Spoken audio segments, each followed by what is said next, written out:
Night Radio. This is the weekly music podcast where every week we get into a different band, different artist, and we break down one of their records. We get into the music, lyrics, how it was made, and everything in between. And this week we are doing Blondie. We're doing Parallel Lines, their third record. And we're in Lost Episode season on the podcast. This is where we're taking an album we did many, many years ago. We've been doing this podcast since 2016, but a lot of them are lost, no longer available. So we decided to revisit this. We put this episode out October 12th of 2018. So almost seven years ago to the day we put this record out. Or we not put this record out. Jesus Christ. We put this original episode out. Fucking hell. So there you go. Like I said, Parallel Lines, Blondie. While you're listening, go to Spotify, Apple Podcasts, give us 5 stars. If you're watching on YouTube, smash that subscribe button. That's all I have for the boring intro. So let's get into this. What do you gotta stop. Here's a rude thing to say to somebody when they misspeak, right? I just thought of this and it's so fucking annoying but funny. If you're not going to speak right, don't speak at all. Like, as someone is like doing that and fumbling, you can just listen. If you're not going to speak right, don't speak at all. Yeah, no, it's very, very rude. Because the first part's not correct, right? If you're not going to speak right. You sound like an idiot. That's good. That's good. I'm going to use that now. You already say a lot of dumb shit. But anyway, Blondie, Parallel Lines. I will say, when we did this episode in person. The last time we did this in 2018, we did this together. You had just moved out to Arizona like a week prior.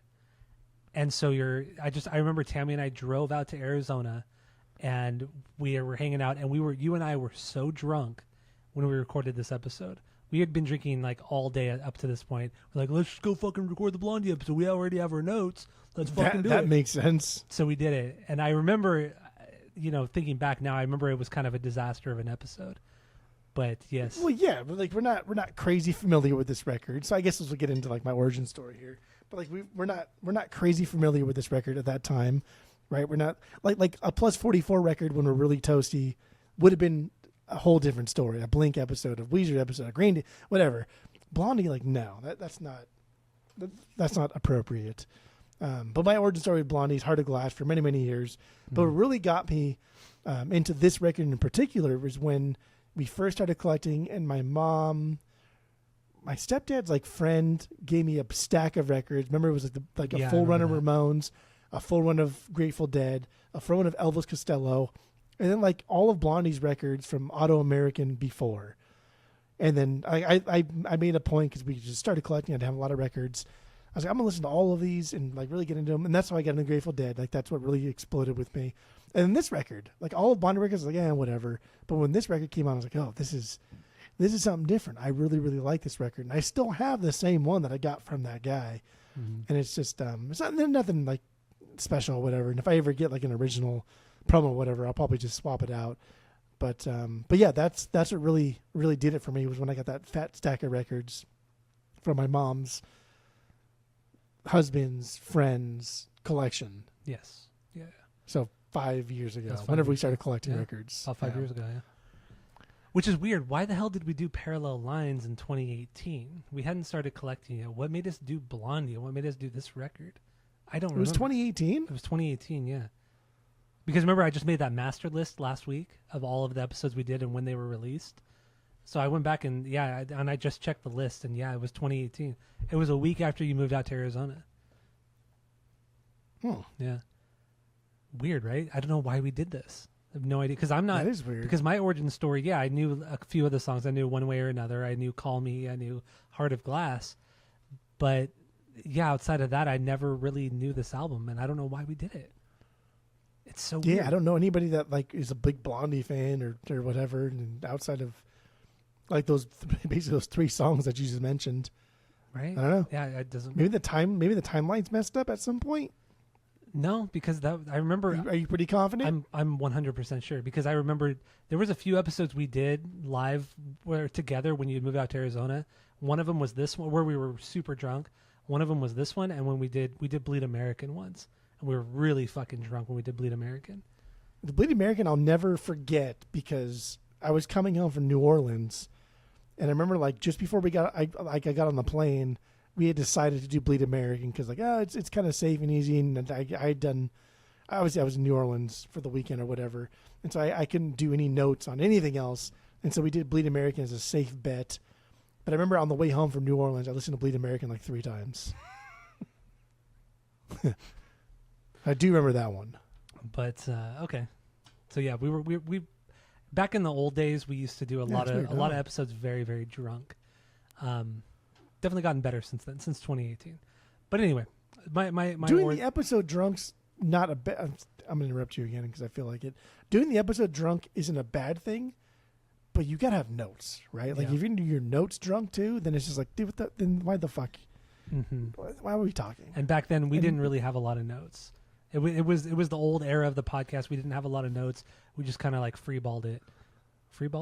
And if we're gonna be hailed as like the premium podcast for music, like we should probably put a little more effort into it than other than like 6 beers and listening to the record half the time. Or half-assed. Yeah. So yeah, my origin story real quick.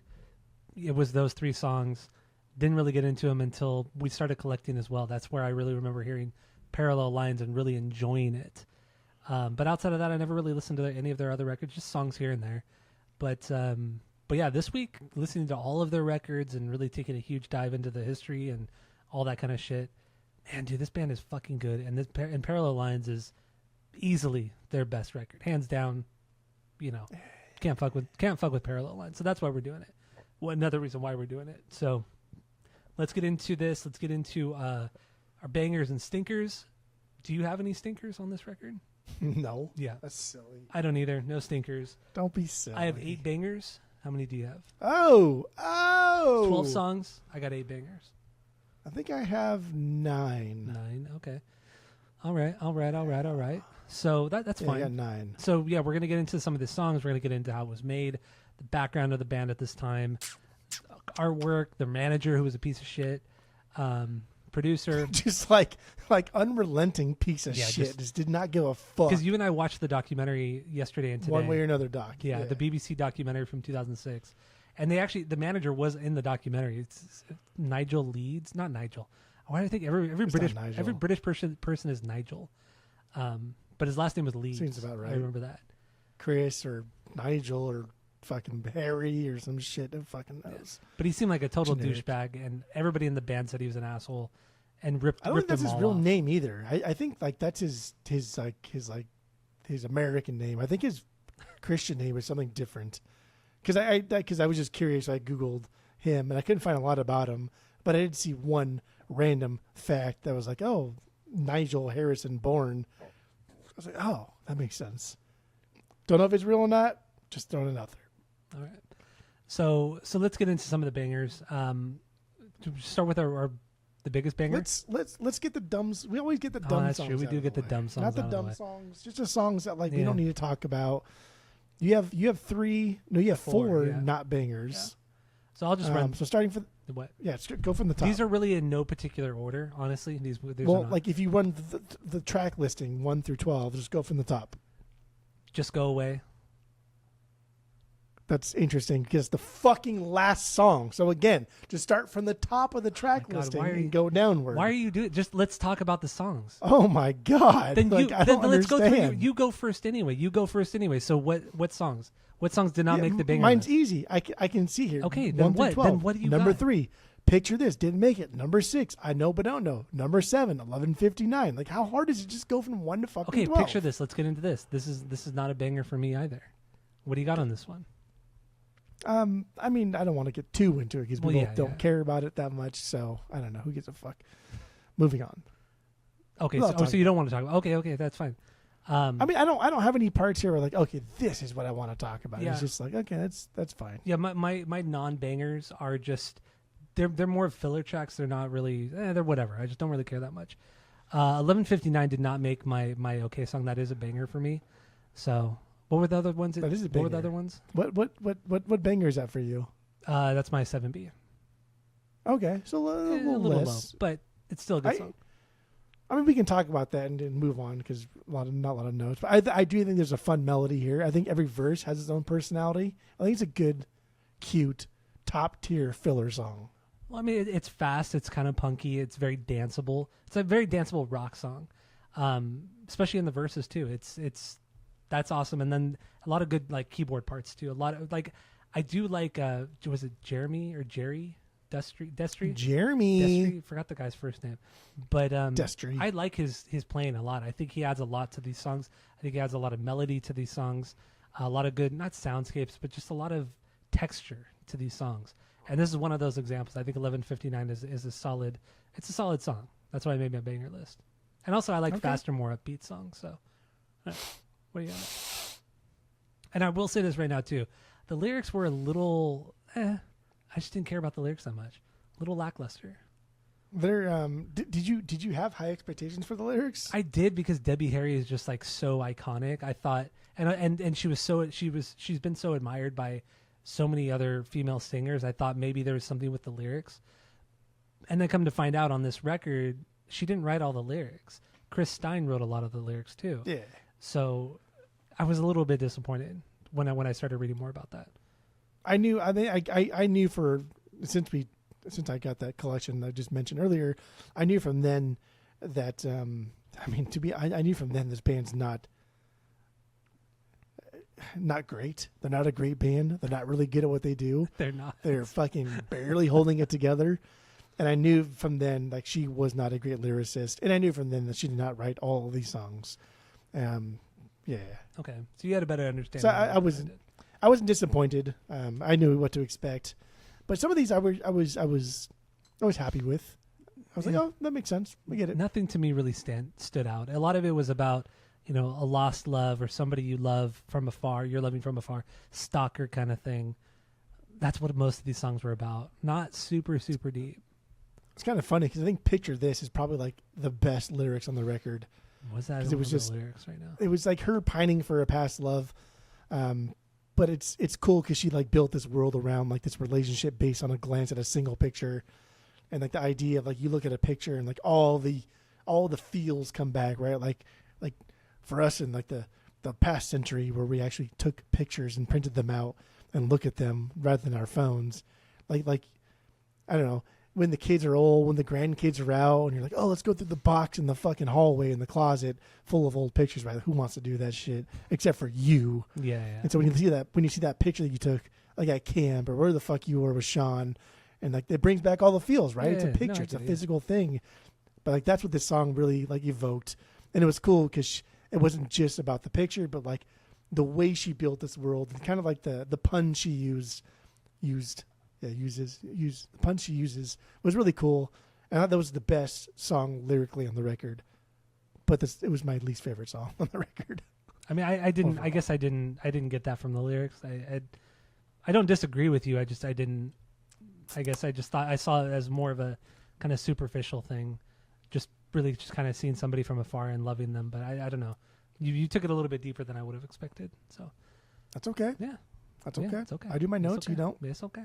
And then 11:59 we got that one. Before that, I know. All I know is I don't know. I know, but I don't know. That's my 6B. Yeah, that's not a B for me. Okay. Cool song, different than what came before it. It's also a darker kind of like punker song that reminds me more of like X than anything else. Okay.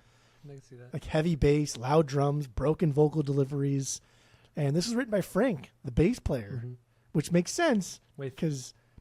Frank. I thought Frank was the guitar. Frank Infante. Frank Iero. Yes, from My Chemical Romance. No, he was in this band called Sniper before, which is such a dumb name because I just think of Dora the Explorer. Sniper stops, not Swiper actually. Now I feel silly. Yeah, you're stupid. Which makes sense because like the band Sniper was an early glam punk band in the New York scene in the early 70s. So that's why this song, I think, sounds a lot more like X than anything else on this record. I would agree with you on that. Yeah. Because it also has kind of, not the dueling vocals, but it has the harmonizing vocals between Debbie and maybe Chris sings the harmonizing vocals. I don't know. Christopher. But also Clem kills it on the drums on this record. I think Clem's a better drummer than people give him credit for. Yeah, he's not the most precise drummer, but he has some really cool parts. He's very Keith Moon. And I know in the documentary they talk about it toward the end. Like how that's his idol, Keith Moon, and you heard that before. You heard that before you saw the documentary. You heard Clem like Clem doesn't shut the fuck He up. doesn't. No, the whole Like record. every song except Heart of Glass, he has to just make so and there's much a reason for that. goddamn noise. And there's a reason why he's not Yes. flashy on Heart of Glass, which we'll get into. But so but before you saw the doc, you had listened to this record at least 2, 3, whatever times you were, right? And like I know because I did the same thing. I was like, oh yeah, dude, this guy just won't shut the fuck up. I like it. It's cool, and I'm excited that somebody in the band is like good as a musician. But then watching the doc, it's like, no, he just wanted to be Keith Moon. he wanted to be Keith Moon.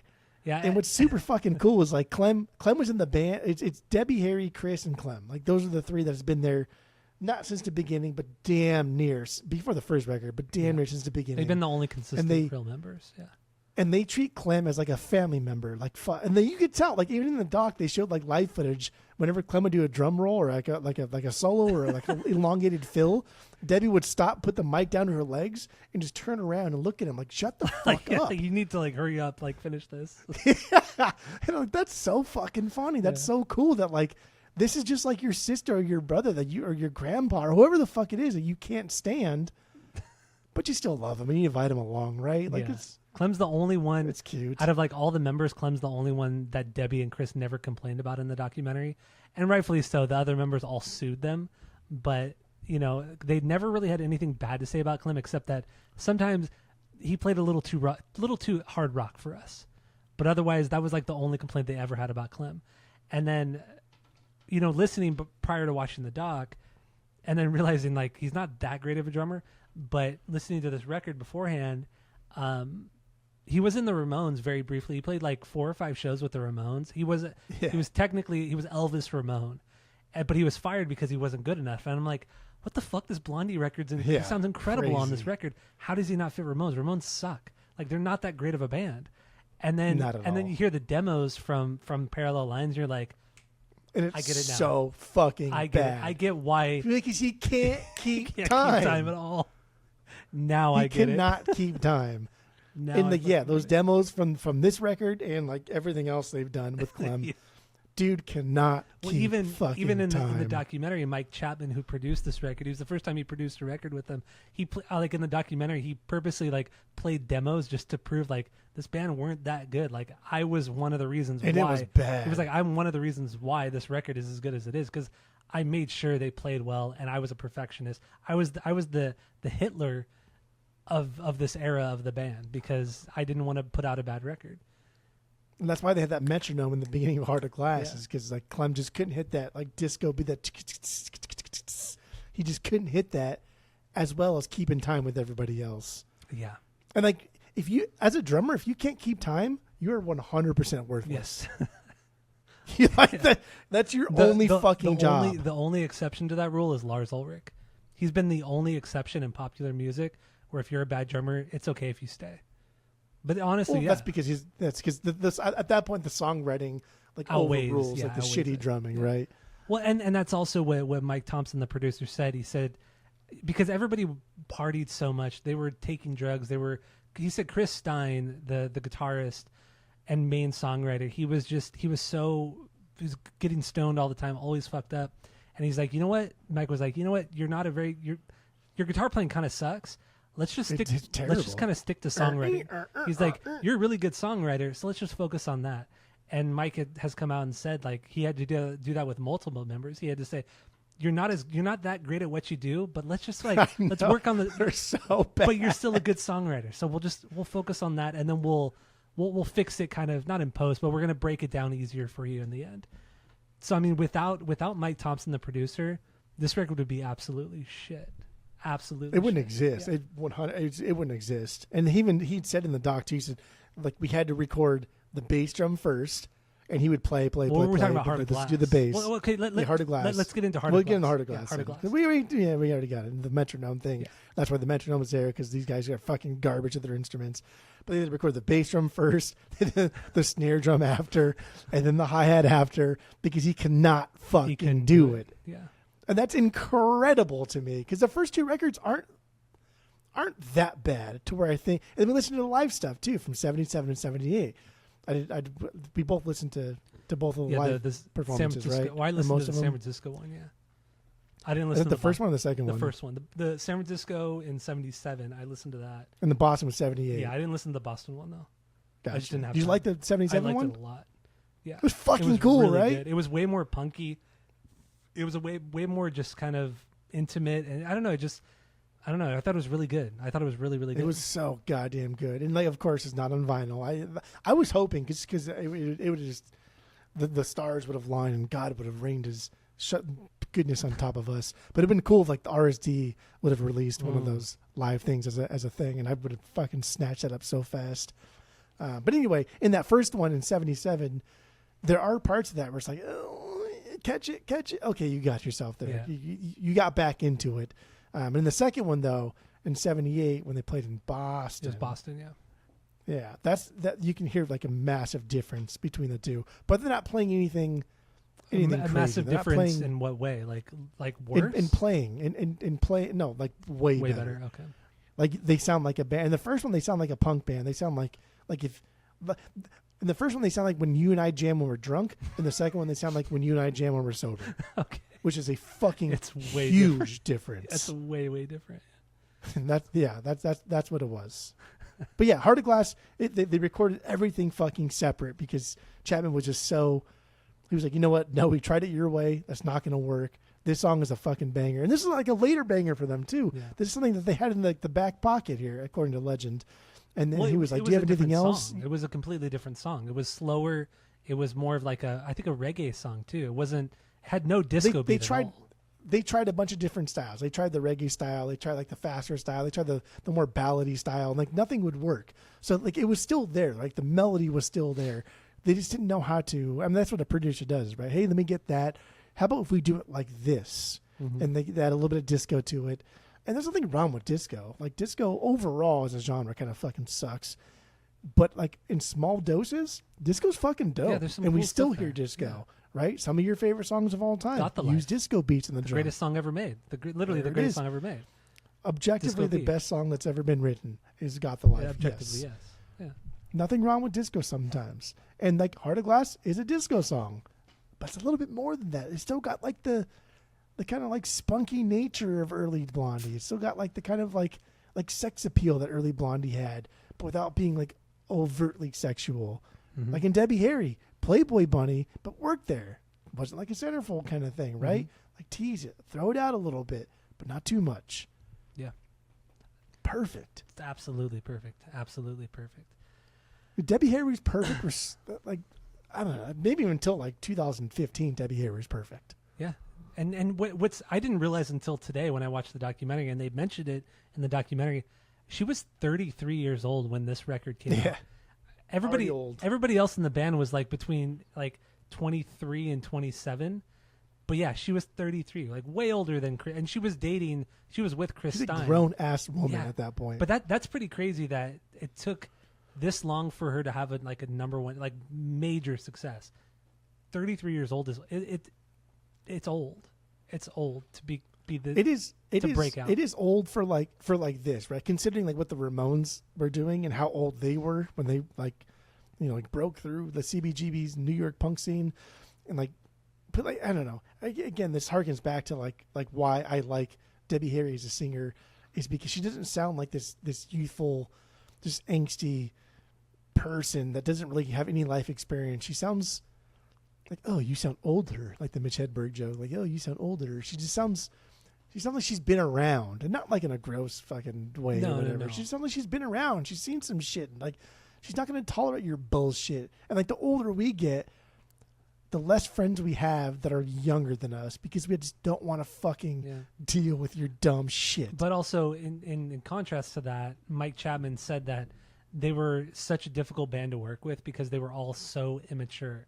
Even Debbie, he said, like Debbie she was immature and she was extremely moody, and it got to the point where like he would say stuff to her, not even like overtly like mean or anything like that, but she would like go to the bathroom and disappear for like an hour or two, just crying because of what he said to her. But she would like put on this like tough persona. It seems like she would put on a tough persona, but then deep down everything would cut her so deep. I feel like that's how it is. That's usually how it is too. Like the girls who play it really tough are really soft on the inside, and you break them once and they just fucking fall apart. And guys too. I think that's just Debbie Harry. That's just her, right? I think she's just an emotional person. I think all musicians are overly emotional anyway. That's true. Especially emotionally underdeveloped. Especially Mark Hoppus, from Blink. Yeah. So, but like she surrounded herself with younger people. She surrounded herself with men. She surrounded herself with guys, and it's just, I don't know, like the Brooke Shields effect, right? Like you surround yourself with people that are just yes men, and that's what Debbie Harry did. She surrounded herself with yes men. People that weren't great at their instruments, and even like Debbie Harry, she's not the best singer. She's not like a classically trained like operatic singer.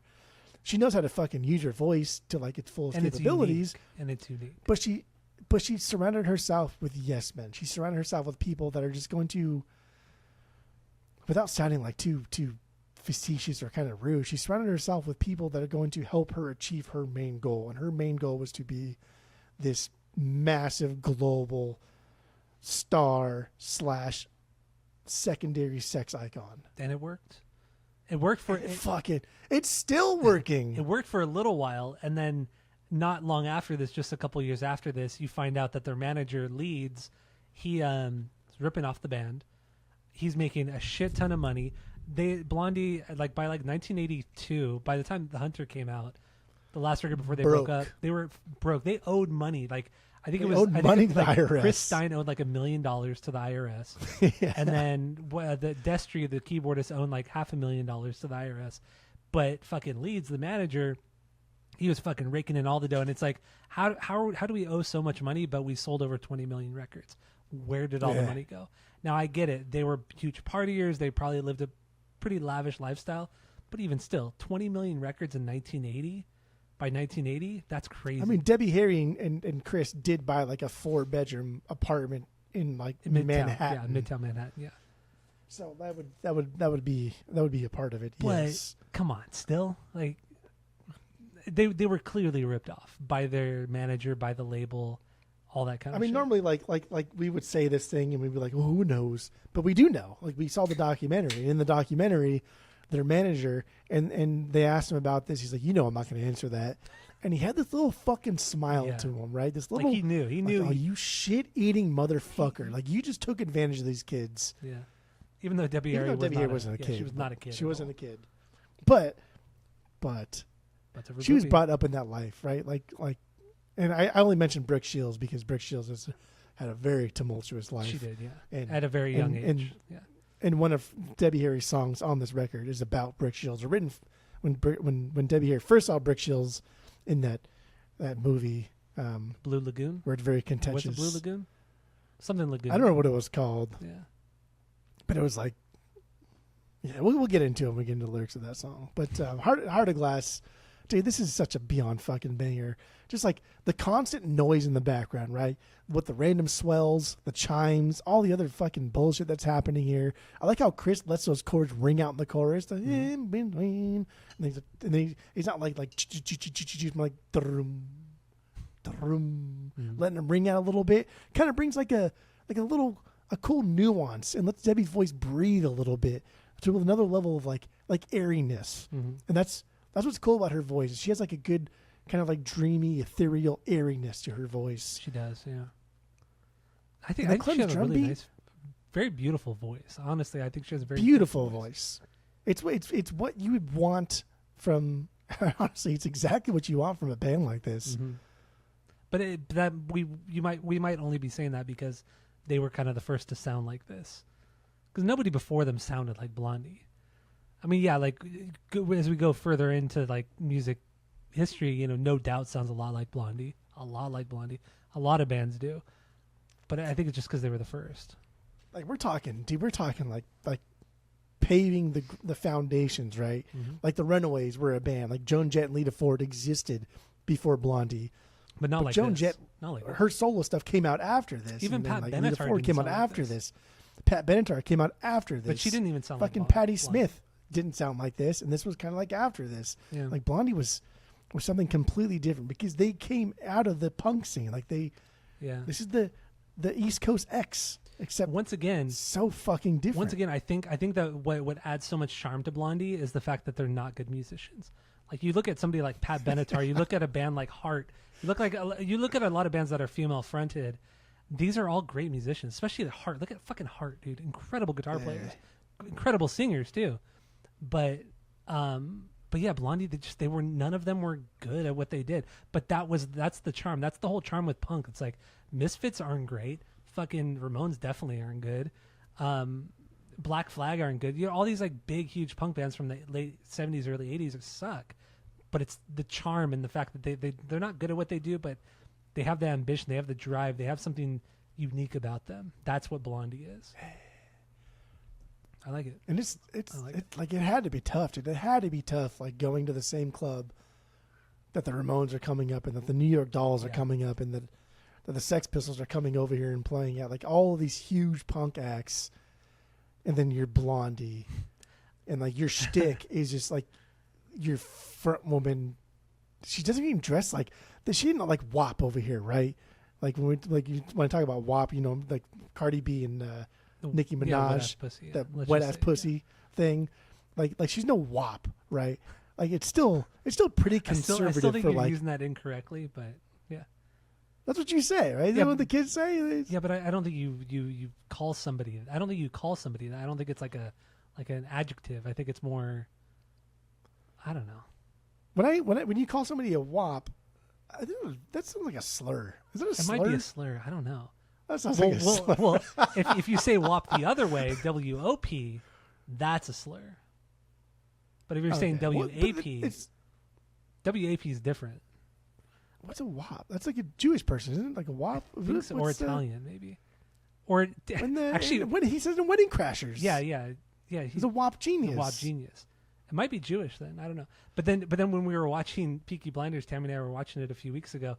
They kept saying the word, and she's like, "That means without papers." And I'm like, "Does it?" Tammy was very convincing about it. She's like, "Yeah, that means without papers." Like, I mean, she's the resident minority out of the three of us. But even so, I don't think that's right. I would revert to that. I still don't think that's right. I don't know what it means, but dang. Then a lot of people have been giving me side eyes for various different reasons because I do use like scantily clad women in the form of wet ass pussy era. I could be wrong. Cardi B and Nicki Minaj. I do refer to them as WAP, so I'm probably gonna stop doing that. Yeah, you should probably stop doing that. But I could also be wrong. Or I don't know. Or I'll ask. There's one girl in particular who we talk about music all the time, and she's very in the now. So I'll ask her, and she says, "Yeah, you should probably stop." Then I'll stop.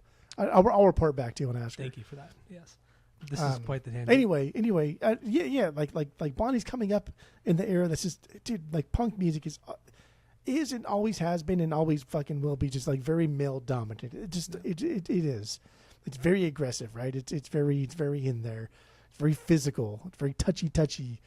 And Blondie's there, and they're doing like none of it. They sound like the Talking Heads more than they do the Ramones. I agree. And it's kind of based around like Debbie Harry, and they knew that. They fucking knew that from the beginning because that's not her natural hair color.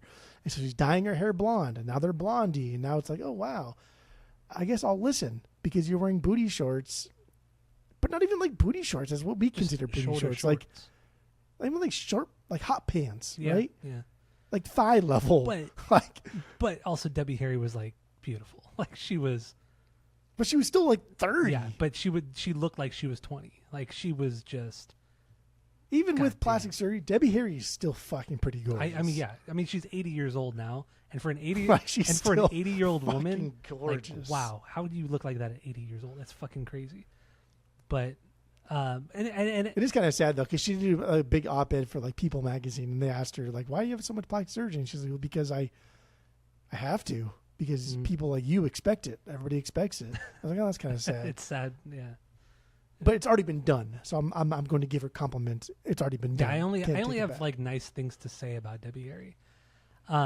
Regarding the scene though, regarding the punk scene, some criticisms I do have is that the East Coast punk scene. I mean, we didn't grow up in the East Coast. We didn't grow up in this era. But in hindsight, East Coast punk in the late 70s, early 80s too, kind of sucked.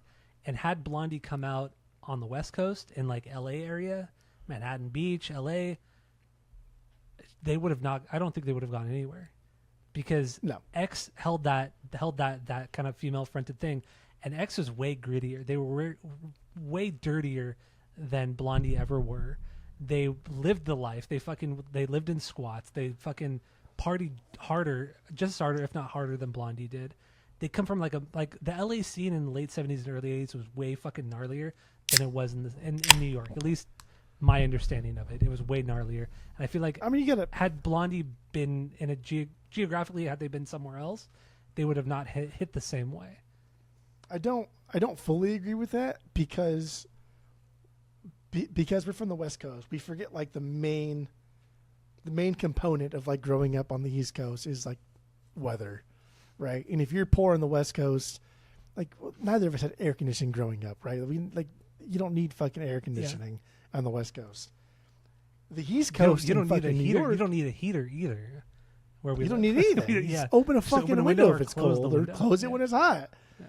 But on the East Coast, like those winters are brutal, and those summers are fucking nasty. So if you're going up on the East Coast and you're kind of like poor and you don't have a lot of money for everything, like weather has a lot to play. And like imagine, I don't know, like year after year, decade after decade of like living over there in a squalor, because where they lived was shit for many, many, many years. Like that wears on you. Like even me out here, like fuck, man, my skin gets so pale during the summer because I don't fucking go outside. Weather affects like your person. It affects your psyche, but in a way that Southern Californians like we definitely take for granted, and I think that's why it's so much. I think it's easier for people to get and break free on the West Coast than it was on the East Coast. That's why the East Coast is so gatekeepy, is because it's like fuck you, you didn't live in a squat, right? Like that's why people respect the Bouncing Soul so much. It's like, oh, you live in a squat, so like living in that squat with no heat during the winters, yeah, that'll fucking do it for you. But on the East Coast or the West Coast, it's like, okay, you go to the beach and sleep on the beach. Oh, whoa, big whoop-de-doo. When it dropped to 72 at night, oh, big whoop-de-doo. You know what I mean? Yeah, I get what you're saying. There's a little bit of a difference there, and I think like that's why there's so much more gatekeepiness on the East Coast than there is on the West Coast. Okay, I see your point. Because like the West Coast is so much fucking better. Like, why would you want to fuck it? If money wasn't an issue, and someone said, "Hey, Jeff, choose East or West Coast," before you even finish your sentence, I would just say West Coast. Yeah, I know.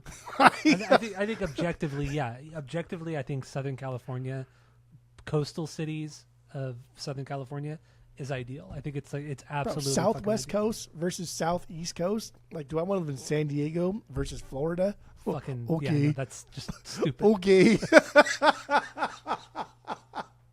Yeah. Okay. I would live in like Oregon or like New York area. Okay.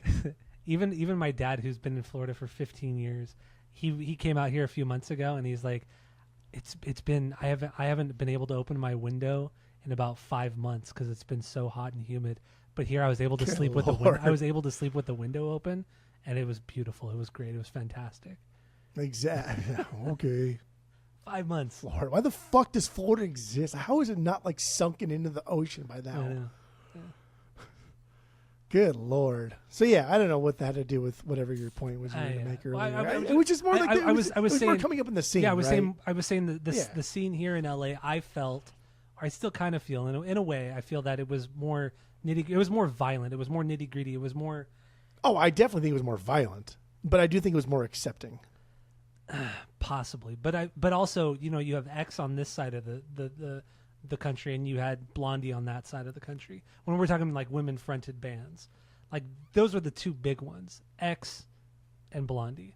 And I had Blondie. That was like the only and ones, let's just say X and Blondie were here in LA.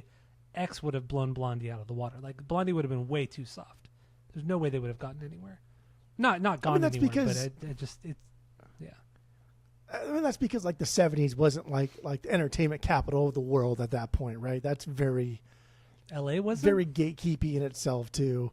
Like, no, dude. Like, New York was more Hollywood so, in the 70s, but LA was pretty. But nobody.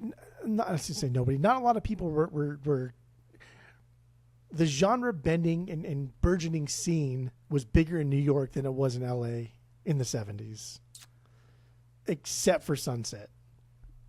Which is like, but even then, that wasn't until like the 80s until like it really blew up. No, because CBGB's was huge, man. CBGB's like really. No, I get that, but what about the Whiskey? What about the Troubadour? What about the Doors were playing? Yeah, but in the late '60s, the Doors and so many bands were playing in the late '60s. So we can name we literally can name like 3 bands that are important to the LA scene in the '60s, or we can name like 50 bands that were important to the music scene in the '60s from New York, right? Yeah, I suppose. It's just LA didn't hit its stride until like late '70s, early '80s. Like that's really when LA hit its stride, especially in the '80s, and it never looked back until now, and it's garbage.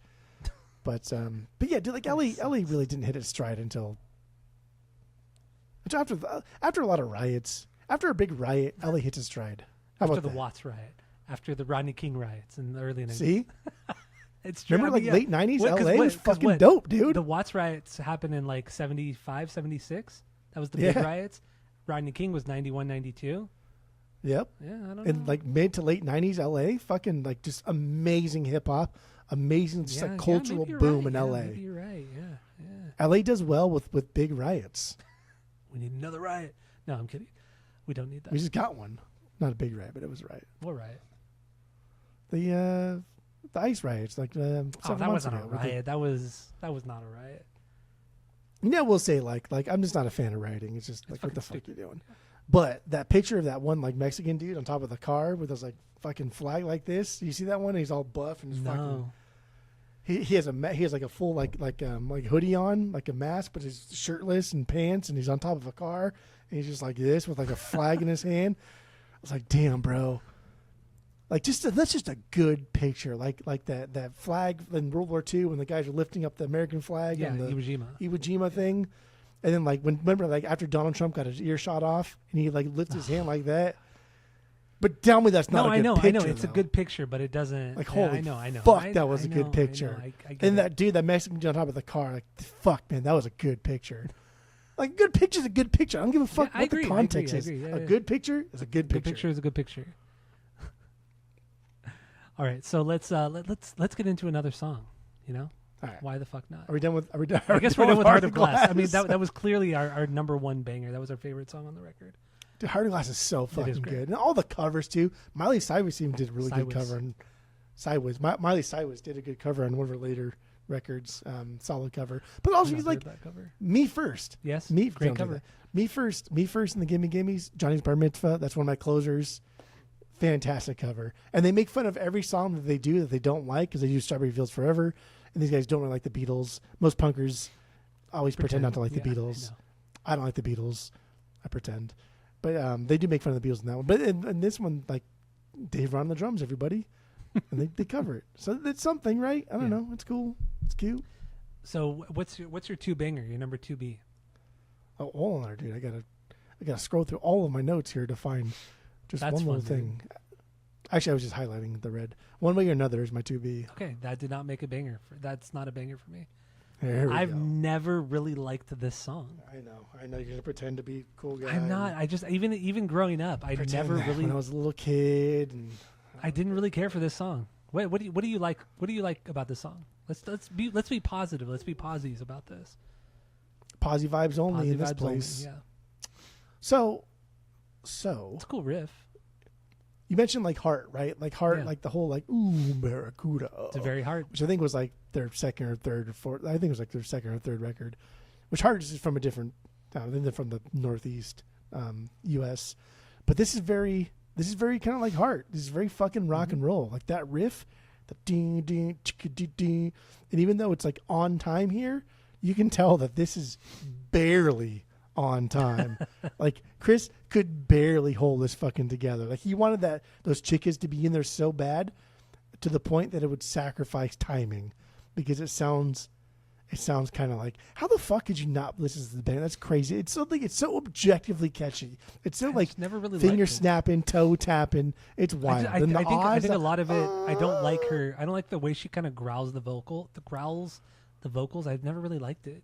dude, perfect 80s female punk rock fucking shit here. Like, again, like the Runaways did it before this. And also, like, but this rocks so hard. This rocks harder than Joan Jett. It reminds me, so that's another thing too. I don't really like Joan Jett that much. And it reminds me a lot of Joan Jett as well.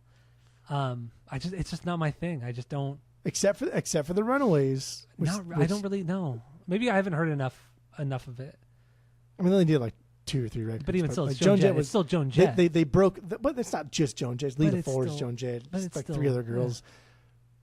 Well, there's nothing. No, it's not. It's not just Joan Jett. It's like 4. It's like 5 chicks, and they all do their own thing, and they all went off to have successful But we all know Joan Jett was the most successful, and that's really what we're gonna. Lita Ford is fucking insanely successful, but not nearly as much as Joan Jett. Come on. But still, really successful. Yes, of course, but not nearly as much as Joan Jett. The fuck out of it. This is like perfect 80s fucking shit right here. Like I don't know. The solo's good. It's classic rock shit. The verse after the solo is just absolutely goat tier. It's greatest of all time. Debbie does like 4 different inflections to one way or another, and then immediately goes, I wanna get it. Like, again, doesn't have a whole lot of range. But what she does have, she utilizes perfectly. She does, yeah. What she reminds me of is the 2002 World Champion Anaheim Angels. Like, not the best team of all time, but they're good at bunting. But not the best at bunting. But when they utilize it perfectly, it works. Like, that's what this song is. You're crazy. And the outro, dude, the outro is wild. Layered vocals, the synth following the vocal flow. And then Clem just drives it all forward, right? Just like those quick. Yeah, a lot of great fills, a lot of great parts from Clem. Of course, I get it. Song is overplayed. Clem is just I think his drumming on this record is fucking great. It's very, very Keith Moon, like we mentioned. But overall, the song, I never got it. I thought it was just always so cheesy and so kind of silly and dumb. Even as a kid, I never really liked this song. Dude, I don't know if I can think of a better punk rock chick song. This might be the best punk rock chick song of all time. I don't know about that. Don't say anything. Let it percolate. We can come back to it next week. Yeah. Let it sit. Yeah. Let it sit. This might be it though. This truly is. It's truly a fucking banger. And I'm like, it's not just me like trying to like pass this off as something that more than, you know what I mean? Like, it's this crazy. Is huge. It's like this is arguably one of their most famous songs they've ever put out. I get it. I totally get it. Huge. I'm not trying to be Edgelord Tyler, you know, as friend of the pod Skip always says. I'm not trying to be that. I just you're not trying to be that, but you are. I'm not that. I'm neither of those things. I just think this song, it's just, I think it's just silly. It's just silly. It's a silly of course song. it's silly, dude. This I entire get it, record they're is silly silly. band, but there's just so many better songs on this record. This is just silly. It's not regular silly. It's silly. It's double silly. Even if this was a low B for you, I could accept that more than a non B. Yeah, this is because not a low B, at least like it's catchy, and there's like fucking fuck off. That is not catchy. Not to say that it's a stinker because it's not a stinker. Like objectively, it's a good song, but I would skip this track. I have skipped this track, not on vinyl because that's I don't want to get up. See, when people when people say something dumb and just like touch their face like that, it really pisses me off because it's like. It's just so like I don't care what you say because I'm busy doing something else right now. I'm distracted. I really don't. So I'm gonna say something annoying and then not pay attention. Yeah. I'm gonna go do something else. I'm gonna get up. And that's you might as well just have done that. That's crazy. But yeah, either way, like this to me, this is like a skippable track on the record. It's once again. Whatever, it's a cool song. That's retarded. I get why people like it, just not for me at all. Never really dug this song. That's like top 5 dumbest shit you've said in the pod this year. But you know what? Sure. I think you're wrong when you say that because when I say dumb stuff, you blow up. You absolutely blow up, and you have not blown up. I thought it would have gotten a bigger reaction out of you with my dislike towards one way or another. But you I don't know what to say. I think you agree with so me. Fucking I think you agree with me a little bit, but you're still kind of stuck in this like, well, if everybody likes it, I have to like it. I think you're stuck in so that. Stupid. Scratch. It's so fucking stupid. No, like not because you already pissed me off with the call me thing, which not having Call Me in your top 10 is dumb and edgelord. I should have known then that you would have put this. Yeah, that makes sense. That's so dumb, dude. But then it might be like, but then we both put Heart of Glass as our number one, our favorite songs. Because that's too stupid not to put that as your number one. Of course, because I'm not stupid. But Call Me is easy number two. Anyway, so one way or another, yeah. Let's finish this one up. Come back next week. I do think One Way or Another might be like the best punk rock chick song of all time. Okay. Lyrically, though, it's about a stalker. That's really what this song is about. It's about a stalker. I don't think it's. I mean, she had a stalker. She did. I'm sure she's had many stalkers. Stalker. But yeah. This is. I'm gonna start stalking her. That's something, dude. Not really. That's weird. Yeah, it's really weird. Stalker's always a fun thing to talk about, but like in actuality, stalkers are probably terrifying. very frightening. Yeah, it's terrifying. But anyway, one way or another, let's move on. So we're back after that quick break. Jeff is he's cold because it's cold in Arizona, so he put a hoodie on. But it's like 78. Yes, that's cold. So yeah, one way or another, I think we're good here, right? We are good there. All right, so let's get into another banger. What do you got? I mean, we're pretty far into this already, but I mean, like at this point, we are pretty far into this. We can that's run literally through what I it. just said, but okay. We can run through them top to bottom, even though you can't do that because your notes are stupid and we need a whole revamping of how you do your notes. But going from track 1 to track 12, and then cover art, and then call it a day. Fucking let's do it. What do you got? Well, obviously, we'll expand on some of these songs, but yeah, track 1. Track 1, hanging on a telephone. Hanging on a telephone. 5 for me. That's my 6B. All right, let's get into this. Yeah, I think it's cool. I mean, I just aesthetically, I think it's cool starting with the telephone dial because even though this record's the 70s, that's just an 80s thing for me, and I don't know what it is. But doesn't that sound 80s to you? Yeah, I get it. I get what you mean. Like, had you never heard this shit before, like if someone played this song for you, said, what decade do you think this comes out in? Like, oh, it's 80s. For sure. Yeah, I would say so. It does have a very 80s feel to it with the ringing and all that kind of stuff. I get it. I get what you're saying. Like, dude, Debbie is like such a matter-of-fact kind of like delivering these verses. Like, sassy but never whiny. And her tone in the chorus is so different than the verse. Like, the chorus is more like pleaded, defeated, like Dashboard Confessional kind of thing. The song's so bouncy. He's so goddamn good. And Clem's a fun drummer in this too. Just likes to make fucking noise. And this is also a cover from the Nerve song. So this is not an OG. That is a cover. They did first of 3 covers. 3 covers. Yeah, they did two songs from the Nerves, one Buddy Holly song. The first of they have 2 covers and a song that was given to them. Okay, but it's kind of a cover too. Is it a cover? Yeah, it's kind of a cover. But it was from exist, but that's all right. Was it Jack Lee? Jack Lee. Yeah, from the Nerves. But yeah, this is I think this is a really great song. It's fast, it's upbeat. The chorus is so fucking catchy too. I think this is a great fucking song. But it's about an obsessive girlfriend or even like a stalker. So yeah, that's my 5B. What do we got next? Yeah. And then skip on to Fade Away and Radiate. That's my 3B. That's my 2B. Got to talk about this one. 2B. I love this song. Always loved this song. Not always, unreal. But as long as I've listened to this. Since you've heard. Yeah. You've liked the song for a long time. Robert Fripp played guitar on this track. Yeah.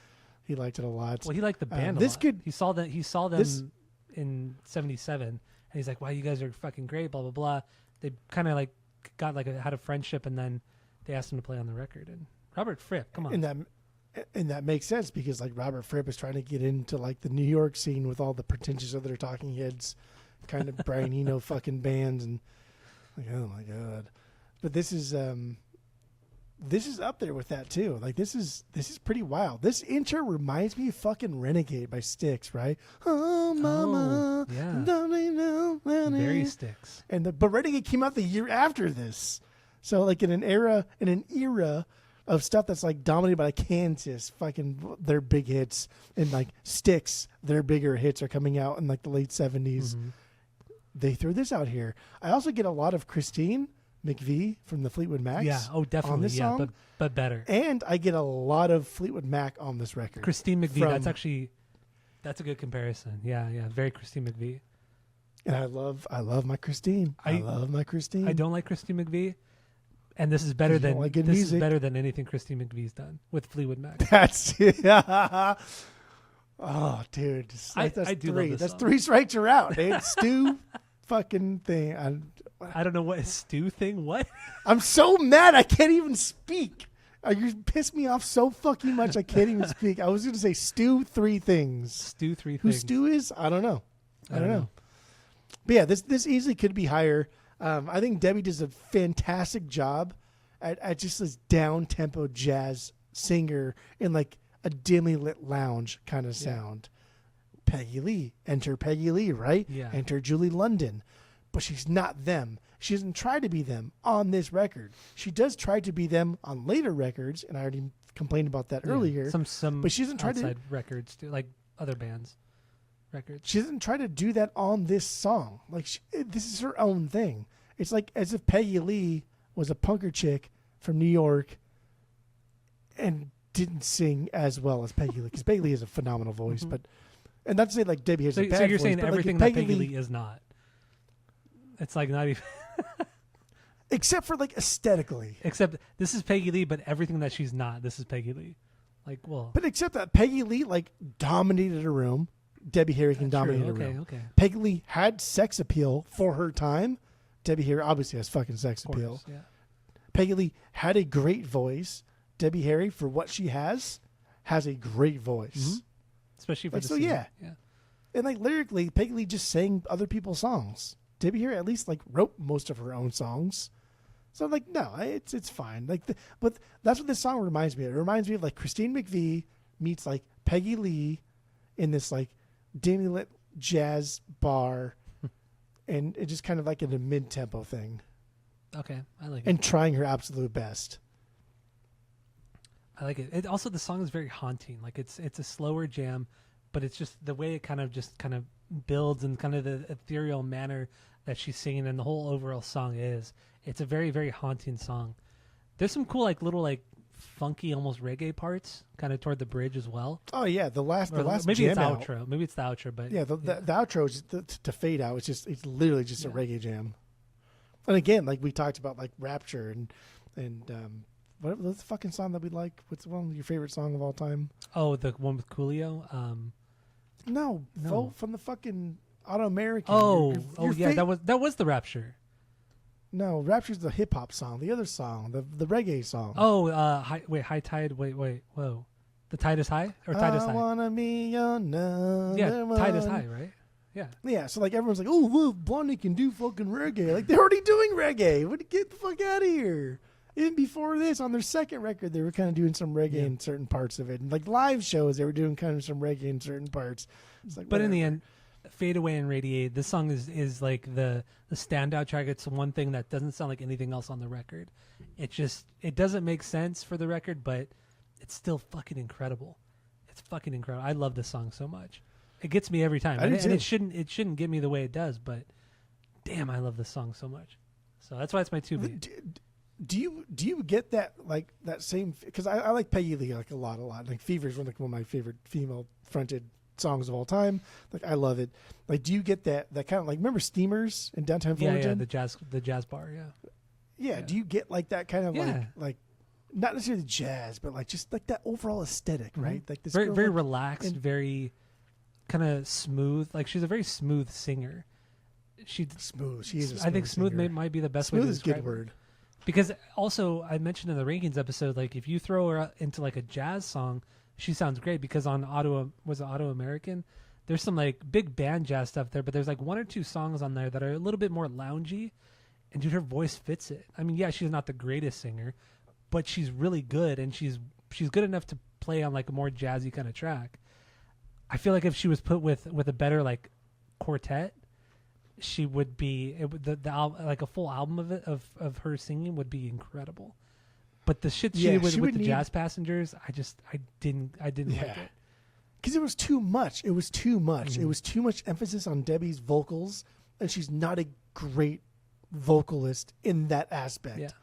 Like you need a band, you need a jazz quartet that can dumb it down and just kind of like bring it back to the basics. And like, here's just a human singing what they feel like almost like a free flow thing, like a stream of consciousness type of thing. Like that's, and I feel like the Jazz Passengers, that's kind of what they feel like, because they do like a very kind of free jazz kind of thing, but they're too good. But they're too good, and not only that, it's just like it feels too forced. Like that whole record felt, because I did listen to it this week too, and it felt way too forced. And like had Debbie Harry come in and it was just like her kind of improvising, or maybe heard the songs a couple times and kind of really just kind of jamming with them, it would have been way cooler.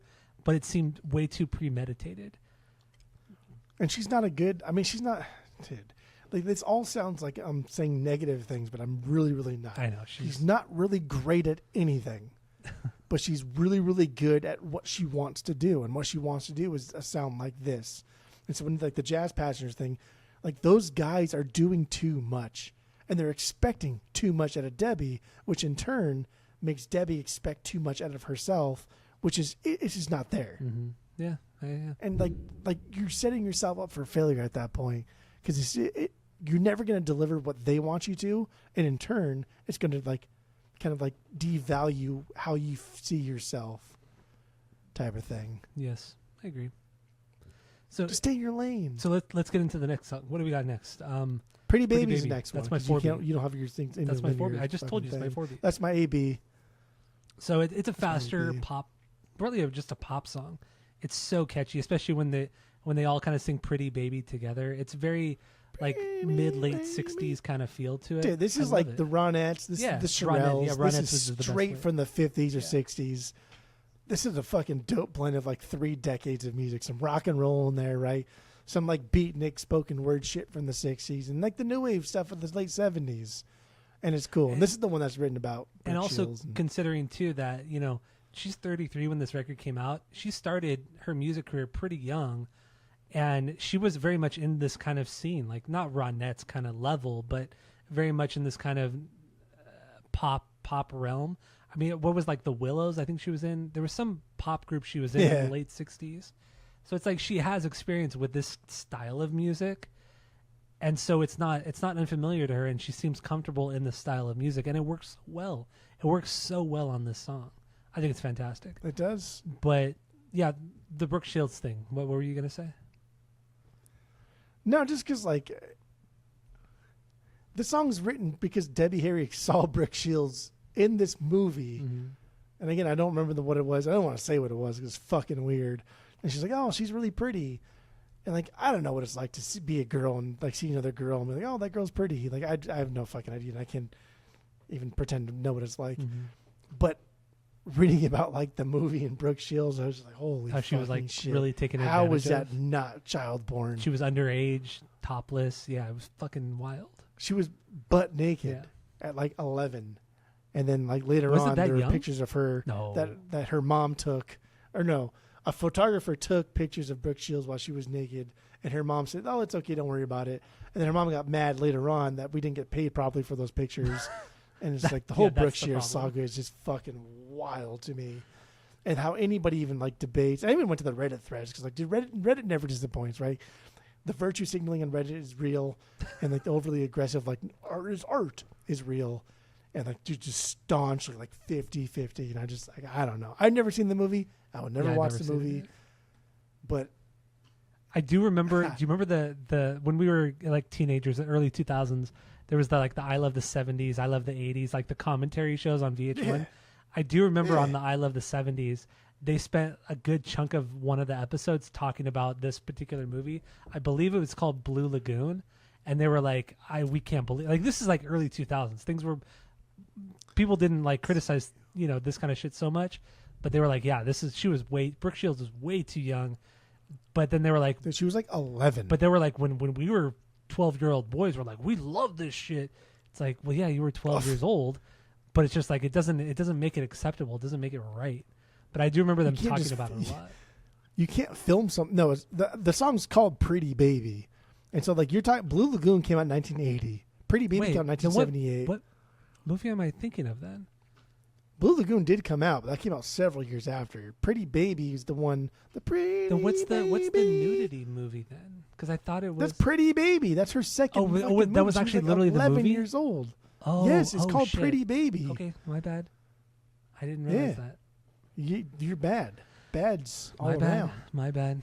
I think it's based on like a real story. Who gives a fuck? I don't give a fuck what it's based on, right? It's all fucking weird and gross. Yes. Of course it's weird. And like Roman Polanski and all these fucking Woody Allen, all these fucking weirdos in Hollywood. Like, we talk off camera, we talk a lot about how fucking people in Hollywood are fucking weird as shit. Mm-hmm. Like, this is just more fuel to that fire, right? Like, but it's art. Remember when fucking Blind Faith? Yeah, I was going to say the Blind Faith cover. Yeah. And then also like the Scorpion, the Virgin Killer, that record. Like, what the fuck, dude? Yeah. Like, there's nothing on the face of this earth that you could picture except for that one thing. I know, Get the fuck out of here. You're a perv. You're a pedophile. Fuck you. Even Nirvana's Nevermind, that's really writing the line of, like, how is this acceptable? And I wonder if that's writing the line because we're guys, right? And, like to us, it's like, oh, yeah, I remember, like, seeing pictures of me when I was a baby. Like, our parents took pictures of us, right? And, like, like, oh, look at Tyler when he was fucking a year old. Like, oh, it's so cute. But, like, it was never a big deal. It was so innocent. I think men just have or men and boys just it's a different not perspective, but a different reaction to the nudity. Not to say it's right at all, but and who knows? I don't know. Maybe like us Westerners are overly sexualizing kids. I don't fucking know, dude. I just think taking pictures of people that are legally not allowed to even give consent to having their picture taken is just wrong. It's true. But on the flip side of that, like some parents are like, oh my God, my kid's so cute. Oh, this is so cute what they're doing. And not really thinking like, oh, people are fucking evil and disgusting in the world. And not really taking that into consideration. I think there's also this complete like oblivious, not innocence, I guess, is one way of saying it. Like you just love your kid so much. Like nobody's going to ever think this way about my kid. But then there are fucking absolute creeps out there that are going to think, oh, this is, you know what I mean? It's just... Yeah, no, first, there's a big difference. But then Brooke Shields' mom, sold... That's another thing, too. Nude picture. No, Brooke Shields' mom allowed a grown-ass man to take pictures of her nude child. Mm-hmm. And then that guy sold the pictures to Brooke Shields' mom. And later on, she's like, well, you didn't pay me enough, actually. Yeah, that shit's just straight-up exploitation and disgusting. Yeah. 100%. That's child porn. Man. That's fucking weird. You know what I mean? Like terrible. Fuck me. Anyway, I don't want to talk. This is like a really gross topic. I don't want to talk about this anymore. Yeah, well, half our fucking politicians are probably doing the same goddamn fucking thing. Yeah. So let's. So we talked about. Fucking president's probably doing it. I mean, come on. Of course, they all are. They honestly all are. You know, we say a lot of things on here that probably could get us it's a little risque. We see retard a lot sometimes. But also, But now with everything that's going on, saying that I do believe Donald Trump is a fucking child predator. I think anybody. I absolutely. I think anybody who has that much power, any president of any nation, for sure, whether it's Trump, Biden, Obama, Bush, Clinton, Reagan, every president going back since 1776. Every president has been a giant pervert. Maybe not George Washington because he was a god amongst men. I like George Washington a lot. I'm a big George Washington fan. But my point is you don't get that much power unless you're a fucking total fucking crazy lunatic, egomaniac, megalomaniac, fucking pervert. You don't your drive for power is endless. So what happens when you become the richest person on the planet, or you become a fucking president of a country? You go towards fucking nasty, gnarly shit, and that's dude, sexual deviancy. Sexual deviancy. Yes. There's a joke that I whenever I talk to people in commonplace about this, I always say there's a Chuck Norris joke about this. I think perfectly encapsulates what we're trying to say. And the Chuck Norris joke goes when Chuck Norris has sex with a man, it's not because he's gay. It's because he's already had sex with every woman on earth. Yeah. And that goes in the same along the same lines of these politicians and these people that are so fucking rich and famous. They don't have sex with because everything young people, because everything is so easy for them already. Because it's easy. Yeah, exactly. It's what do we do? Oh, we did the Motorhead record last week, and it's the chase is the chase is better than the kill. Something like that. And that goes that could be associated with anything. And I feel like people in power, it's the constant chase. You reach that level of power and superiority, and what's next to chase after? You just the most devious fucking things in the world.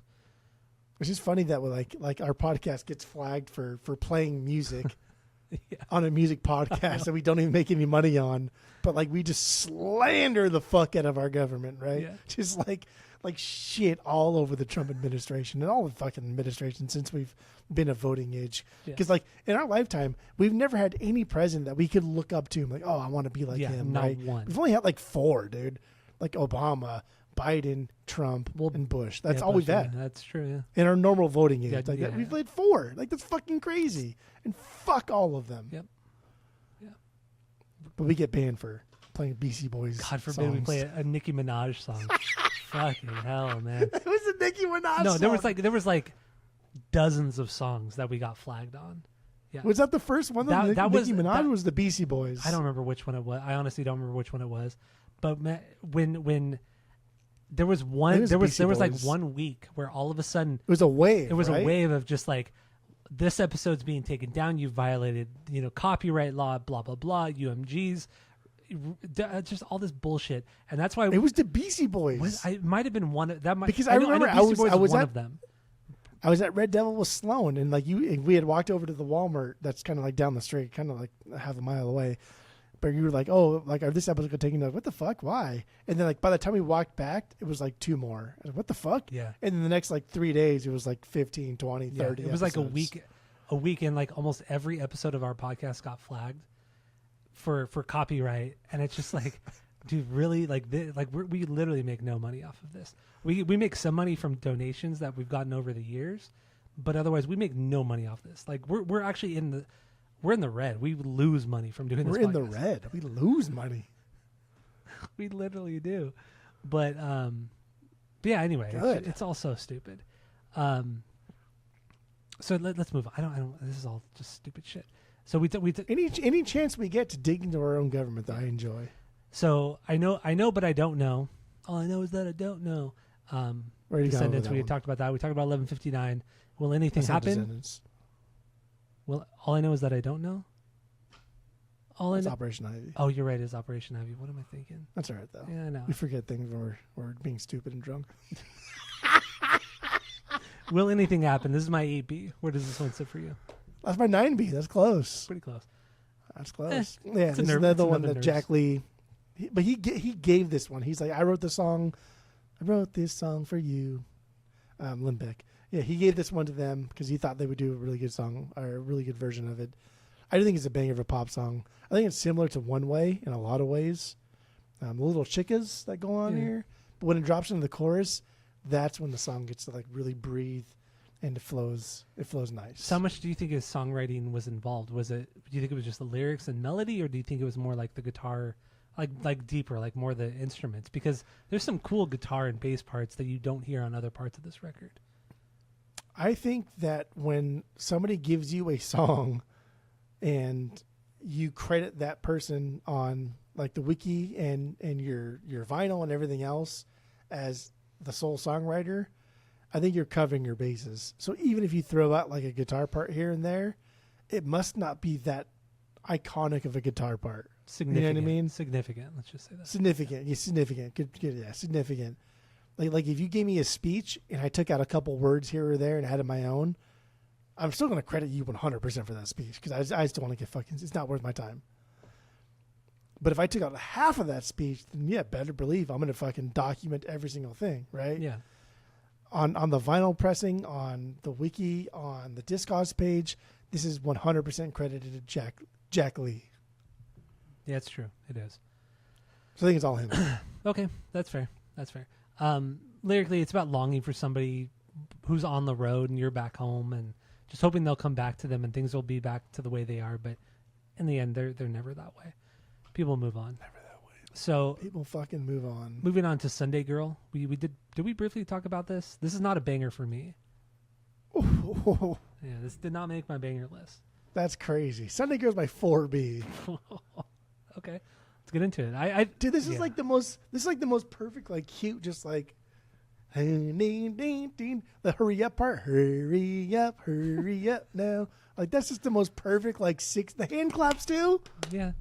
Are you No, crazy? I get it. I think that part's. Have you heard this song? No, it's a good song, but it's not banger level. I think it's just Holy it's pretty. shit. It's pretty average. Yeah. It's a pretty straightforward, like rock kind of almost power pop song. Dude, this is 60s like fucking Ronettes through and through. Like that's but this it's is like not Phil done Spector nearly fucking as well. produces kind of shit from the 60s. Like this is perfect. And she was like a little key change in the second verse where she gets a little bit higher. No, it's Oh, good. you're Wild Boy. I mean, the hand claps are very, very 60s, obviously. You came out a Wild Boy, didn't you? Always a Wild Boy. This is also written by Chris Stein, the guitar player. I mean, what's cool about Blondie is that, it's not just Debbie and Chris who write all the songs. The other members all have songwriting credits through random songs. It's very much more of a collaborative effort than most bands that we do on the podcast, or most bands in general, which I really like. But this one is credited solely to Chris, and I believe the lyrics are too, because he was, from what I read, he was I think this is the song that he was really uncomfortable about, and he wasn't sure if he wanted to be on the record because it was only him, and so I think he did all the lyrics as well. But I think at least from what I read, it's about like him seeing a girl from afar and being like in love with her, but she's with somebody else, but he's still in love with her anyway, and just being that kind of guy, just that person. So he said it was about Debbie's cat, right? That ran away, and I don't the believe cat's that. name was Sunday Man. Of course, I don't believe that. that's fucking It's stupid. Oh, it's about the cat. Like, okay, bro, this entire like love song where you're like put through the ringer is about a cat. Okay. Yeah. But like I get it. Like you said, it's his first song. He's putting himself out there, and Blondie's getting bigger. Yeah. So I get why you would have reservations, because the song bombs, everybody hates it. It's now your fault, right? True. Yeah. So that's why you want to distance yourself a little bit. But yeah, it was funny when he said, "Well, the cat's name was Sunday Man, so the song's called Sunday Girl." Like, oh, come on, bro. I know, it's stupid. Come on. So what do we have next? We got two. That's it. So we did Heart of Glass. So we have I'm Gonna Love You Too, the Buddy Holly cover. Fast song. It's catchy as hell. Both the verses and the choruses are so fucking catchy. Clem. Is it a B or not a B? Oh, this is my 3B. Fuck it, this is my 3B. I love this song. Do you not like this song? What is this for you? My 7B. Okay. I love this song. So I love the fucking good. original. I think it's an amazing also, song. Clem kills it on the drums. He nails it. It's so tight. I mean, I get it. He's not a great drummer, and they probably did so many takes of this. They did so many They takes. had to have done so many takes to get it this fucking tight. But yeah, no, his drumming is so good on this song. His they do the fucking ride sound on this is so crisp. Yeah. It's so clear. But also it's the almost hi-hat. like they even like because with the high like edit it out like the resonance in post. I just edit it out so much. All you hear is a tick. But also with the ride, you get the bounce back. When you hit the ride, you get the little bounce back up. But with the hi hat, you don't get the closed hi hat. You don't get that bounce. Just like it's dead, like. Tss, tss, tss, tss. But his hi hat, the closed hi hat, is so crisp. It's so tight. It's so perfect. Like everything about this song is great. It's fun, fast, wild, and goofy, but it's also a fucking snotty punk rock song. Mm-hmm. Which Buddy Holly was a snotty fucking punk rocker. Yeah, and like in an era R.I.P. of like rock and roll greats, like Buddy Holly was a snotty fucking punk rocker. Dude was like punk rocker OG through and through. I mean, so I like that they kept the original aesthetic but made their own. And again, like they do really good cover songs. Well, except for the a one lot I of hated. what some people say, which is dumb, is that when Buddy Holly died, rock and roll died. So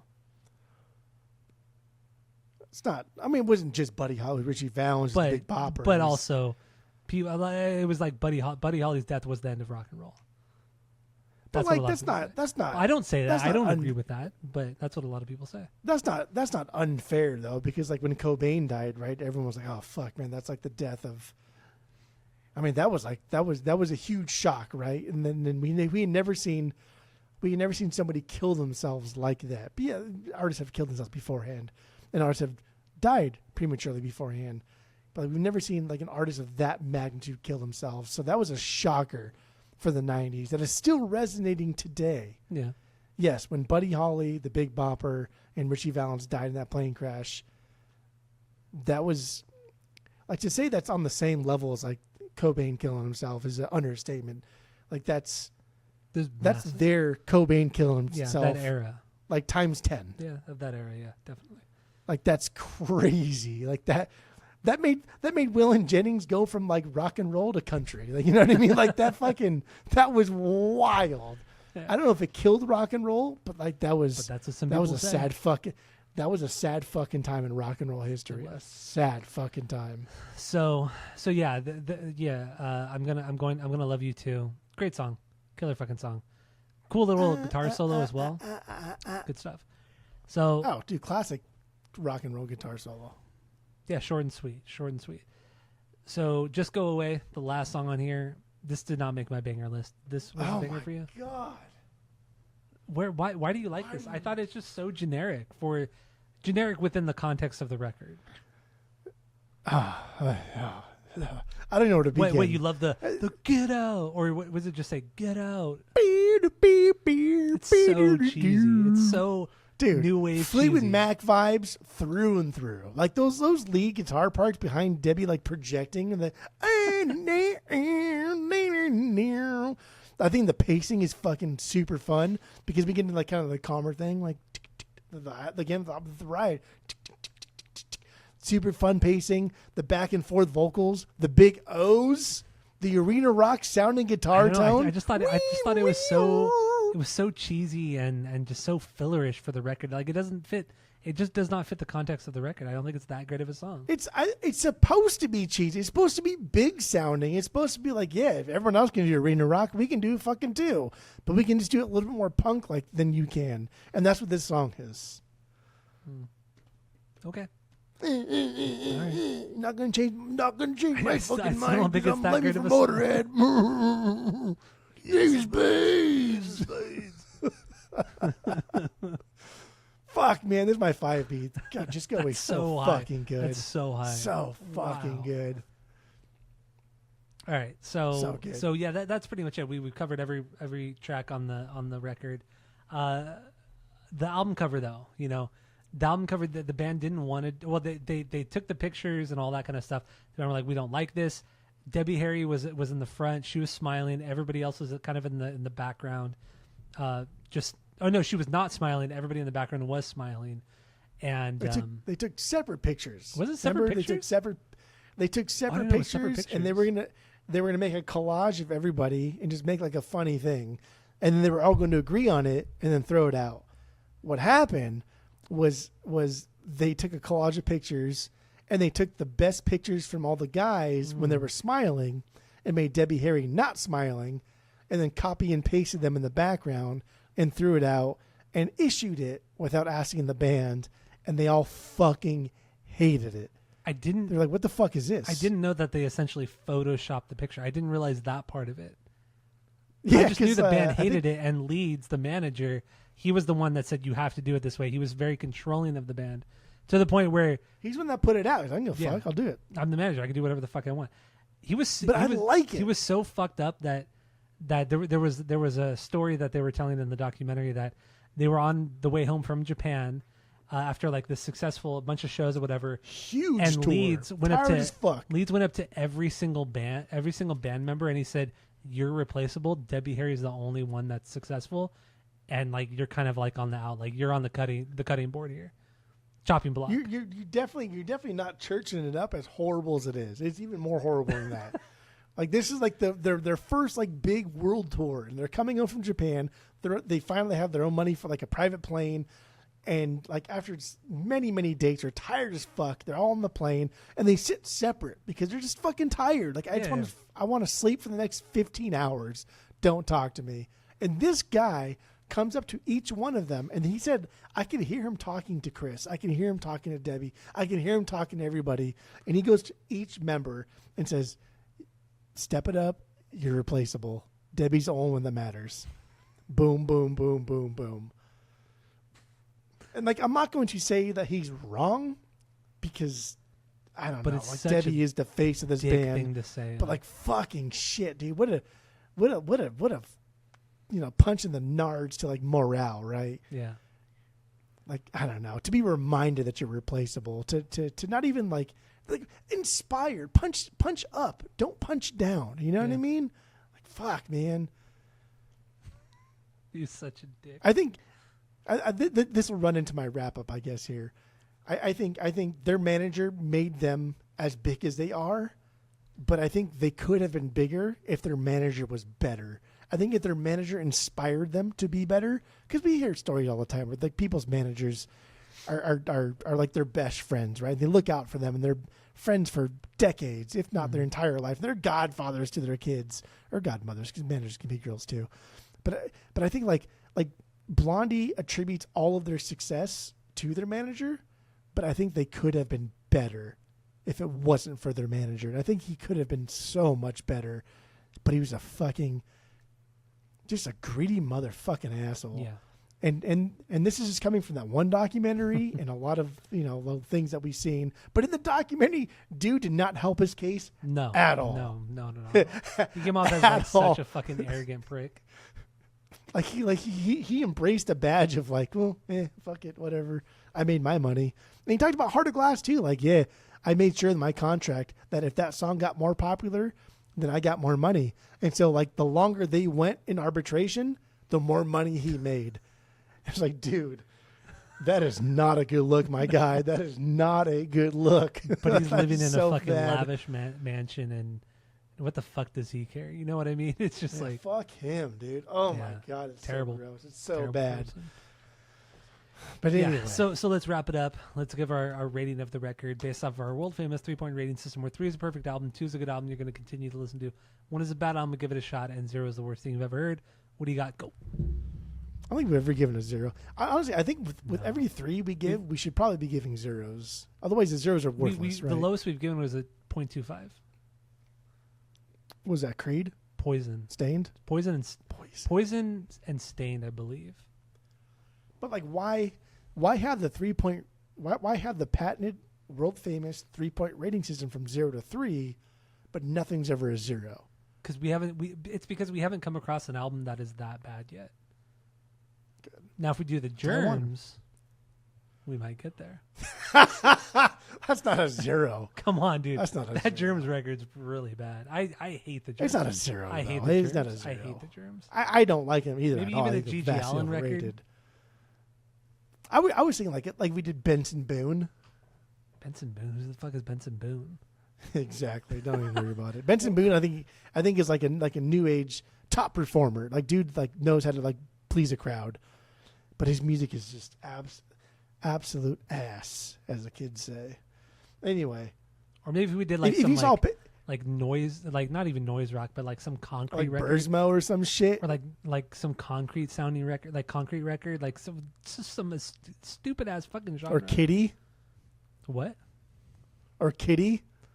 No, because I would never give that a 0. I have that on vinyl. I would give it a 0. Yeah, I would give it anyway, a 0. Now we're way too off topic here. So, final thoughts on this record. Rate the record. What do you got? Go. Aesthetically, Blondie is something different. Like we mentioned, Heart was doing a couple years prior to them, and the Runaways were doing a couple years prior to Blondie. But like nobody really did it like Blondie. No one sounded like shit like Blondie. Blondie's a punk band, like at heart, they're a punk band, but they wanted to be a pop band, but they just weren't good enough. They weren't good enough to really like rein it in the live circuit. Blondie needs producers. Blondie needs managers. Blondie needs better musicians in the band to tell them to shut the fuck up and play in time, because they're not great musicians. True. And the entire aesthetic of Blondie, fuck off, dude, whatever. Mm-hmm. It revolves around Debbie Harry. Like, Blondie is absolutely nothing without Debbie Harry. Take Christine out, okay, fine, we can survive. Take anybody out, okay, fine, we can survive. But Blondie is Debbie Harry, and Debbie Harry is just. Do you talk about like a sex icon that has never been a sex icon? Right. Yeah. Right. You know what I mean? Like what other like even like Gwen Stefani, like Gwen Stefani too. Like Gwen Stefani, like we love Gwen Stefani because she's a sex icon without ever being a sex icon. It's true. Like she just She's just so fucking confident. Like Gwen Stefani is the '90s era Debbie Harry, just confident, writes good songs. Also, it's not fun, nice. It's not like right to like take these girls and just put them as just like a. Why? I don't know. Because we do it with guys. Yeah, to some we extent. do it with Jim Morrison. Yeah, with Jim right? Morrison, we do it with fucking Freddie Mercury. Yeah. Okay, I suppose. Like fucking hell, dude. Like Freddie Mercury. Good lord. Like when that dude walked on stage, the swagger that motherfucker had. Like a lot of sex appeal. Unmatched. A lot of sex appeal. Okay, I agree. And when we watch movies, like I don't want to see fucking disgusting dudes take their shirt. I want to see Brad Pitt take his shirt off. I don't give a fuck. You know, we talk about this all the we do talk about this like off the pod. All the fucking time. It's like we watch movies, we watch TV shows because we to escape from reality. We want to look at beautiful people. We don't want to look at. I mean, yes. As messed up as it sounds, it's like that's facts. I could see a bunch of ugly people when I go walk around the street. That's just the way it is. That's reality. I look in the mirror and see ugly fucking bird. Are you kidding me? Like, yes. Come on. Yeah. I didn't want to be that self-deprecating, but yes, it's correct. I don't care. I don't give a fuck. But yeah, when we watch a movie or a TV show, it's like we want to look at beautiful people, and that's why people love Hollywood. That's why people idolize these celebrities and idolize these actresses and actresses and actors, is because these are beautiful fucking people. Because people like looking at beautiful things. People like looking at beautiful pieces of art. People love looking at. That's why we like diamonds. Yeah. That's why we like gold. That's why they go shiny. Things that go boom. Fancy cars. That's the way it works. Like we're kidding ourselves otherwise. That's silly boy talk. Yeah. And it's just like bonus points if the person we're looking at is like, oh damn, that's a beautiful person. Like Keanu Reeves is a good looking dude, right?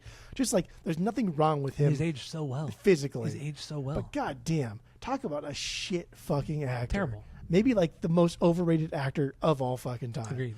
But he plays in good movies. Mm-hmm. But like, again, I keep going back to Brad Pitt because Brad Pitt. I don't think Brad Pitt's made a bad movie. Yeah, I don't think he has. Brad Pitt is a beautiful person, like just appearance. He's beautiful, a specimen. Yeah, and his acting. He's a great actor. I don't think he's like the greatest. He's a good actor. He's not the greatest of all time, but he's just great, and he plays in great movies. He plays in great fucking movies. Brad Pitt is like probably objectively the greatest actor of all time. Looks wise, acting wise, movie wise, Brad Pitt might be the greatest actor of all time. Yeah, it's true. Yeah, he's the whole package. He's the whole package. And when we go see Bullets and Octane, right? And Gene Bullett's not the ugly fucking dude, but like dude was kind of like fit in that skinny kind of buff kind of way, and wore like those low rise pants. And I was like, okay, I don't mind looking. But he at also that. had the swagger. He had the Jim Morrison swagger. Exactly.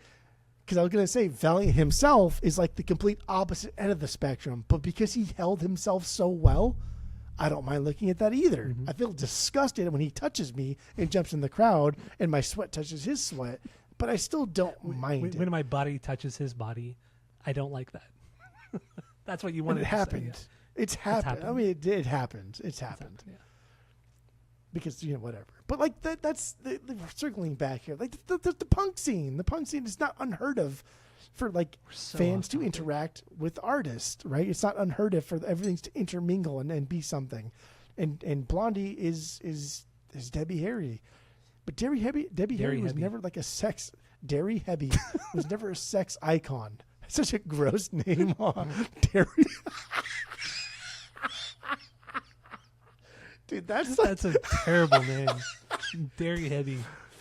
Oh, I don't want to speculate on what Derry Hebby looks like. Oh God, I can't get it out of my head. Stop. The album aesthetically, Blondie is close to a 3. Aesthetically, they're not a 3. I think they're a 2.8.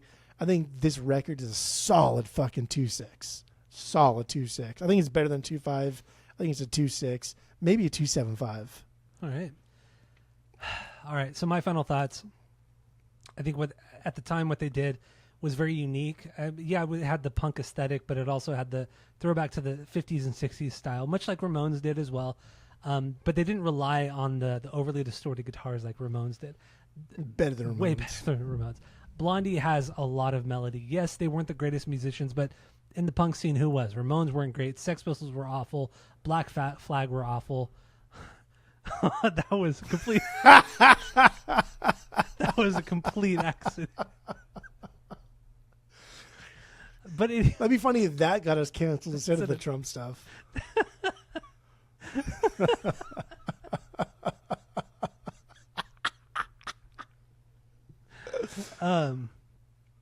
That's racist. I totally lost my train of thought after that.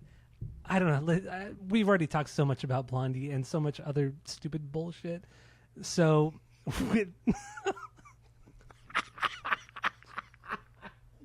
that's so stupid. It's not even funny. It's so funny when people misspeak and you make fun of them for doing it. That's like my favorite thing. It was so unintentional. So anyway, yeah, with everything being said, I think this record is fantastic. It melded so many different styles, punk, the 50s, 60s stuff, the new wave stuff, which they kind of, I don't want to say created, but they were in the forefront of. A little bit of reggae stuff, ballad stuff. Like there's just so much. It's a pretty diverse sounding record. And with that, I'll give it a 2.75 out of 3. 2.75 out of 3. I think it's a truly incredible record. Parallel Lines. There's nothing that even comes close to within their discography. There's nothing that comes close to this record. It's something special. And huge shout out once again, we mentioned it earlier in the episode, Mike Thompson, the producer. Had it not been for him, this record would have been not nearly as good. It would have been probably trash. So it's Chapman. Mike Chapman. What did I say? Something not Chapman. Not Chapman. Okay, Mike Chapman. Yes. Anyway, Thompson. Did I say? Okay, I probably did. Anyway, so that's all we have for this episode. Thank you all for listening. Go to Spotify, Apple Podcasts. Give us 5 stars if you're watching on YouTube. Smash that subscribe button. And that's all I have. That's all we have for this episode. And that's it. That's all.